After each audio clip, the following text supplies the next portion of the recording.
প্রথম দিন কাজে এসে আর বাড়ি ফেরা হলো না শ্যামনগরের বাসিন্দা স্বপন মণ্ডলের। মঙ্গলবার দুর্ঘটনার পর থেকে আর খোঁজ মিলছিল না স্বপনের। তার মেয়ে হাসপাতালে হন্যে হয়ে খুঁজছিলেন বাবাকে। বৃহস্পতিবার রাতে আরো ৩ জনের দেহ উদ্ধার হয়। মৃতদের মধ্যে থেকে বাবাকে শনাক্ত করেছেন মেয়ে। এতগুলো মৃত্যুর জন্য যারা দোষী তাদের শাস্তির দাবি করে কান্নায় ভেঙে পড়েছেন স্বপন মণ্ডলের মেয়ে। কান্নায় ভেঙে পড়েছেন জগদ্দলের বাসিন্দা জয়ের মাসি। তিনি বলেছেন, এক মুঠো ভাতের জন্য কাজে এসেছিল জয়। বাড়িতে জয়ের মা ছাড়াও শয্যাশায়ী দিদি রয়েছে, যার দুটো কিডনি নষ্ট।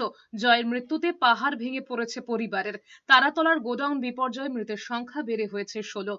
বৃহস্পতিবার রাতে ৩ জনকে ধ্বংসস্তূপ থেকে উদ্ধার করা হয়। হাসপাতালে নিয়ে গেলে চিকিৎসকেরা মৃত বলে ঘোষণা করেন। এসএসকেএম এর চিকিৎসারত অবস্থায় আরও একজনের মৃত্যু হয়েছে। এখনো এসএসকেএম হাসপাতালে ১৭ জন ভর্তি রয়েছে। এদিকে বিপদমুক্ত হওয়ায় ৩ জন শ্রমিককে শুক্রবার ছেড়ে দেওয়া হয়েছে হাসপাতাল থেকে। খুবই আশঙ্কাজনক আমি যখন দেখে এলাম। আর বাকি আইসিইউতে যারা ছিল তারা সবাই কিন্তু উন্নতি করছে। রেড জোন থেকে আলটিমেটলি ডিজাস্টার জোনে নিয়ে গেছি। সব থেকে ভালো খবর হচ্ছে 10 জন কিন্তু ছুটি হলো আজকে।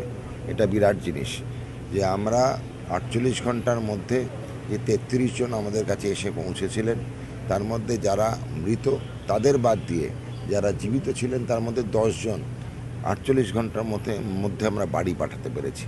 অনেকেরই ফ্র্যাকচার আছে অল্প বিস্তর, মেজর ইঞ্জুরিও রয়েছে অনেকেরই, তা সত্ত্বেও খুব সুন্দর চিকিৎসা হয়েছে।